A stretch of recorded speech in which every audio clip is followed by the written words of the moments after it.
L'avis des supporters au Dubiban ce soir, bien sûr, à Osgore, là où il y a le petit rond-point, si vous nous rejoignez maintenant dans la fan zone. Et puis l'avis des journalistes, c'est important, Étienne Bonamy, parce qu'on surveille nos équipes, on a un petit peu le cœur, soit italien, voilà, soit très français. Ce qui est intéressant, Étienne, on va recevoir deux journalistes que je vais te présenter sans plus tarder. L'un est italien, l'autre est français, voire lyonnais, parce que tu vois, c'est peut-être une deuxième nation, tu as parlé de binationalité. C'est d'abord Yves Billet qui nous rejoint en duplex ce soir du stade de Lyon. Bonsoir Yves. Bonjour à tous. Et en face de toi, RMC Italie, voilà, la vraie voix italienne, Maurizio Di Maggio qui est avec nous. Buonasera. Oui, bonsoir à tous. Et toutes. C'est pas un match de foot quand même, c'est autre chose le rugby, ça n'a pas pris quand même autant d'importance même avec une Coupe du Monde chez toi. Et oui, parce que en Italie le rugby c'est pas si suivi et populaire comme le calcio. Le foot, bien sûr. Mais de toute façon, notre équipe s'est bien portée la dernière fois avec la France. Oui, avec la France, avec la Nouvelle-Zélande un peu moins, il n'y a pas longtemps. Mais bon, ce soir oui, tu vas pas... D'accord, non, ne dis ça, 96, ok. D'accord, okay, mais okay. Ça sera pas si facile ce soir.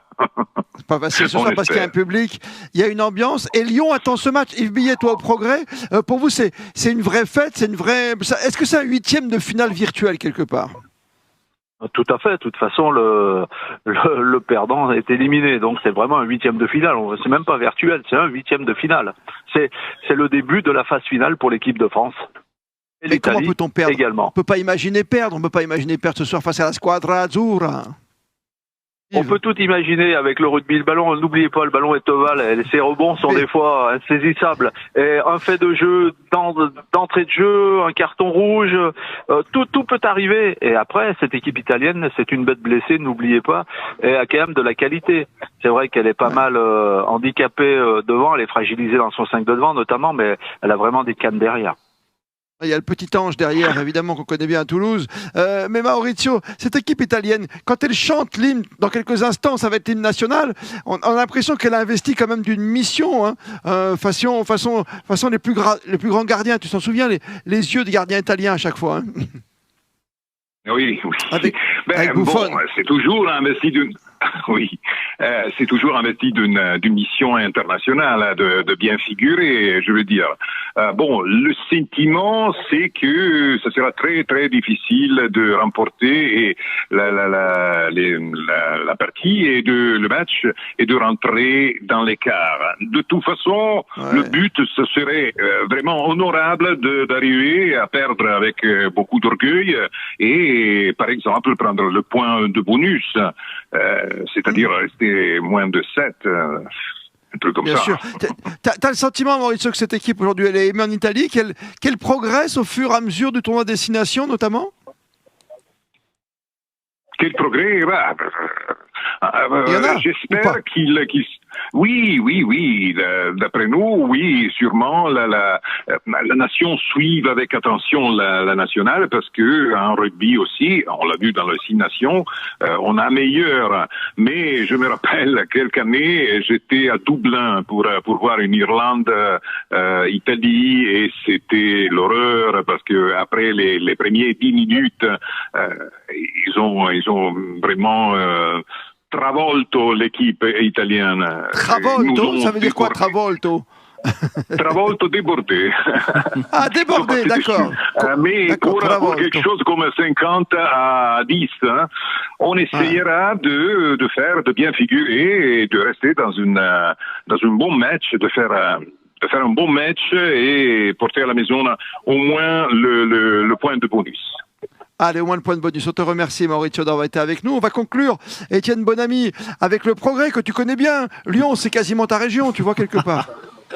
Oui, moi c'est plutôt Saint-Étienne. C'est pas très loin. C'est pas très loin. Évidemment que je te chante. Non, mais je voudrais demander à Yves, qui donc connaît très bien le rugby et Lyon. Il y a eu 4 matchs importants, 2 fois les Néo-Zélandais, la France ce soir. C'est une vraie promotion, alors qu'il y a un grand club de rugby à Lyon avec le Loup.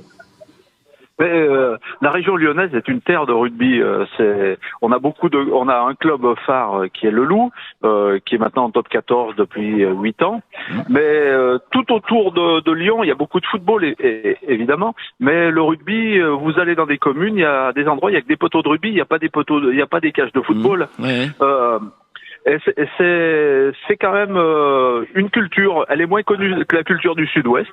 Ouais. Certes, mais il y a beaucoup de joueurs de rugby et beaucoup d'amateurs de rugby et le stade a fait le plein pour les 5 matchs qui ont eu lieu à Lyon, dont celui-ci ce soir. Alors justement, j'ai assisté à Namibie-Uruguay, qui était certainement pas la plus grande affiche à Lyon, mais il y avait 50 000 personnes, il y avait une superbe ambiance, il y avait les enfants des écoles de rugby, et tu l'as dit très justement, Grenoble, c'est pas loin de Lyon. Bourgoin, on se rappelle, le grand club qui était Bourgoin. Bourg est au nord, est aussi une grande équipe.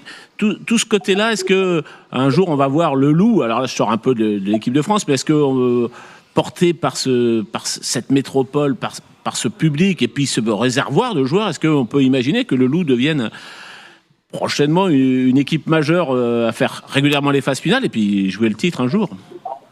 Voilà, ils ont joué les phases finales encore l'année passée. Ouais. C'était la 3e fois en 6 ans qu'ils les jouaient. Le but ultime des dirigeants lyonnais, d'Olivier Ginon, qui est le PDG de GL Evans, qui porte le Loup à bout de bras, c'est de remporter le bouclier de Brennus dans les 5 ans. C'est clair. Et puis, il y a quelque chose... Ils se donnent les moyens pour le faire. Ouais, bien sûr, et puis, sûr. Moi, je trouve qu'il y a quelque chose qui me plaît avec le Loup, c'est qu'ils occupent le stade de Gerland, qui est quand même un grand stade en France. Mais je ne dirais pas de mal du Groupama Stadium, qui accueille près de 60 000 personnes ce soir et qui est un stade moderne, futuriste. Mais que Gerland ne soit pas tombé, comme on dit, dans l'oubli, avec une grande équipe, dans un grand sport et un grand championnat, je trouve ça super. Non, ce qui est intéressant, c'est qu'ils ont refait complètement le stade de Gerland, ils l'ont adapté au rugby, et c'est génial, c'est très festif. Alors, tout ça, c'est une belle soirée dans le stade de Lyon, parce qu'il n'y a pas d'appellation pour le rugby, hein, on le rappelle à chaque fois. Ils n'ont pas payé, quoi, c'est ça, simplement. Les gens du Groupama et autres, ou au Vélodrome, l'Orange Vélodrome, on garde l'appellation pour la Coupe du Monde de rugby. On te souhaite un bon match. Si on arrive à t'avoir après la rencontre, on ne va pas hésiter pour savoir ce qu'il en était de l'ambiance. Là-bas, il y aura beaucoup de monde, bien sûr, tout à l'heure en duplex du Dubiban et sur le terrain pour ce France-Italie, tant attendu avant le quart de finale face certainement à l'Afrique du Sud. Merci à toi, Yves Billet. À Maurizio Di Maggio d'avoir participé à ce petit débat, ce petit combat entre la France et l'Italie avant le coup d'envoi dans quelques instants. Plus que jamais, vous êtes bien sur Radio Sport.